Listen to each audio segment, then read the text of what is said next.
మాకు ఇంతకు ముందు ఇల్లు లేదండి, పెంకుటిల్లు ఉండేది. మేము చాలా ఇబ్బందులు పడ్డాము. ఇప్పుడు ఇందిరమ్మ పథకం ఇల్లు వచ్చింది కాబట్టి మేము ఇల్లు కట్టుకోగలిగాము. మాకు కూడా ఒక ఇల్లు ఉంది అని చెప్పుకోవడానికి గర్వపడుతున్నాము. ఆచి చికెన్ మసాలా. ఈ కాంగ్రెస్ ప్రభుత్వం వచ్చిన తర్వాత అన్ని మంచి మంచి పనులు జరిపిస్తున్నారు సీనన్న గారు. చాలా ధన్యవాదములండి సీనన్న గారికి. అంతే, ఇంకా సెలవు. థ్యాంక్ యూ అబ్బా నీలమ్మ గారు.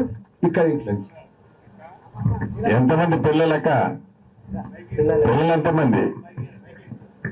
4 పిల్లలు మాకు. నేను మా వారికి నేను 2వ భార్యని. ఏం చదువుతున్నారా?